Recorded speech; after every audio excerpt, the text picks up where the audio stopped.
నందు ప్రియులారా, మీ అందరికీ ప్రభువైన యేసుక్రీస్తు నామమున శుభములు. రాజులు విఫలమైనప్పుడు దేవుడు షండుల ద్వారా కార్యము చేస్తాడు. నేటి ధ్యానం కొరకు ఇర్మియా 38:7 చదువుదాం. రాజు బెన్యామీను ద్వారమున కూర్చుని ఉండగా రాజు ఇంటిలోని కూషీయుడగు ఎబెద్మెలకను షండు క్రీస్తు పూర్వం 589లో బాబిలోనియన్లు యెరూషలేమును ముట్టడించిన సమయములో యూదాలో తీవ్రమైన రాజకీయ గందరగోళం నెలకొంది.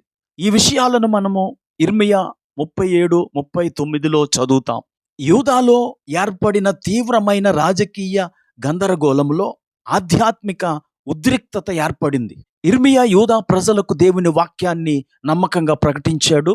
ప్రజలు పశ్చాత్తాపపడి ప్రభు వద్దకు తిరిగి రావాలని పిలుపునిచ్చాడు. 40 సంవత్సరాలకు పైగా పరిచర్యలో అతనికి గుర్తింపు గాని, ప్రజాదరణ గాని, ప్రజా ఆమోదం గాని లభించలేదు. గౌరవానికి బదులు ఎల్లప్పుడూ తిరస్కరణను భరించాడు. కొట్టబడ్డాడు, జైలులో పెట్టబడ్డాడు, ఎగతాళి చేయబడ్డాడు, మరియు నిజం మాట్లాడినందుకు నిరంతరము హింసించబడ్డాడు. మరోవైపు నాయకులుగా ఉన్నవారు తప్పుడు భద్రతా భావనలో జీవించారు. శాంతి లేనప్పుడు శాంతి శాంతి అని పదే పదే ప్రకటించే అబద్ధ ప్రవక్తల మాటలు వారు నమ్మారు. గనుక తమను తాము తగ్గించుకొని పశ్చాత్తాపపడే బదులు ఇర్మియా సందేశానికి వ్యతిరేకంగా స్పందించారు. ప్రతీకారముతో ఇర్మియాను చంపటానికై ప్రయత్నం చేశారు. ఇర్మియా చెబుతున్న వాస్తవ ప్రవచనాలను వారు జీర్ణించుకోలేక ఇర్మియా ఈ యూదా జాతికి వ్యతిరేకంగానే మాట్లాడుతున్నాడు అని అనుకున్నారే గాని జరగబోయే విపత్తును ఉన్నదున్నట్లుగా చెబుతున్నాడని వారు గ్రహించలేదు. ఆ అధికారులంతా రాజైన సిద్కియా దగ్గరకు వచ్చి, ఇతడు మనకు వ్యతిరేకంగా మాట్లాడుతున్నాడు, యూదా జాతి కీడును కోరుకుంటున్నాడు, ఇతనికి మరణశిక్ష విధించు అని చెప్పి రాజుకు నివేదిస్తే, ఇక రాజుకు అధికారం ఉన్నప్పటికీ దానిని అమలు చేయటంలో భయము, బలహీనత ఉన్నాయి. ఇర్మియా ద్వారా దేవుడు మాట్లాడుతున్నాడని తెలిసినప్పటికీ ఆ వాక్యాన్ని పాటించే ధైర్యం సిద్కియాకు లేదు. సిద్కియా దేవుని కంటే రాజకీయ పరిణామాలకు, ప్రజాభిప్రాయానికి ఎక్కువ భయపడ్డాడు. ఇర్మియాతో మాట్లాడినా రహస్యంగానే మాట్లాడేవాడే గాని బహిరంగంగా ఇర్మియాను కలుసుకునేవాడు కాదు.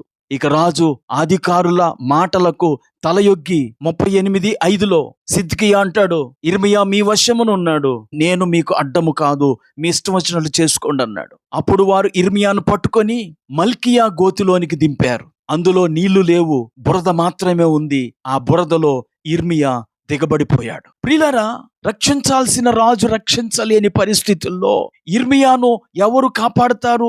ఆ గోతులో నుండి ఎవరు పైకి తీసుకొస్తారు?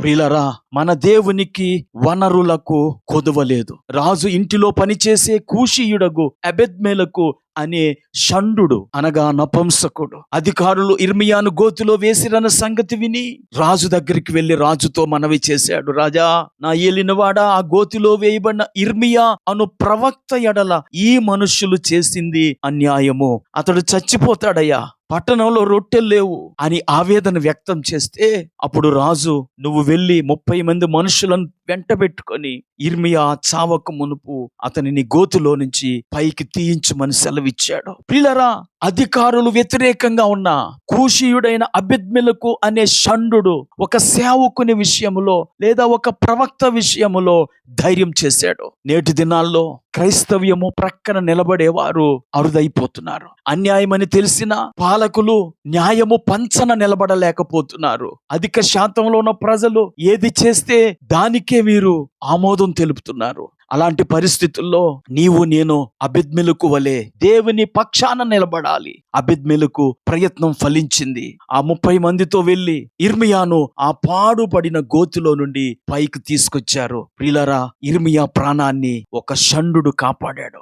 ఈ మాటలు వింటున్న నా ప్రియ స్నేహితులారా, దేవుడు మనలను కాపాడుటకు ఆయన ఎవరినైనా ఉపయోగించుకుంటాడు. బలవంతులు మనకు వ్యతిరేకంగా తిరుగుబాటు చేసినప్పుడు బలహీనుల ద్వారా ఆయన మనలను కాపాడి సంరక్షించగలడు. ప్రార్థన చేసుకుందాం. కృపా కనికరమ కలిగిన మా తండ్రి, నీకు వందనాలు. రాజులు విఫలం చెందినప్పుడు షండులను మీరు ఏర్పరచుకొని నీ సేవకులను కాపాడావు. ఈ రోజు కూడా ఎంతో మంది పరిచర్య చేస్తున్న వారు సమస్యలలో చిక్కుకుంటున్నప్పుడు వారి పట్ల కూడా మీరు ఇర్మియాను కాపాడినట్లుగా కాపాడండి. అలాగే ఈ మాటలు వింటున్న వాళ్ళు ఎవరైనా సరే ఇరుకులు, ఇబ్బంది, బాధల్లో ఉన్నప్పుడు వారిని కూడా కాపాడి సంరక్షించి నీ సాక్షులుగా నిలబెట్టుకొనమని యేసుక్రీస్తు నామమున ప్రార్థించి వేడుకుంటున్నాము. ఆమేన్.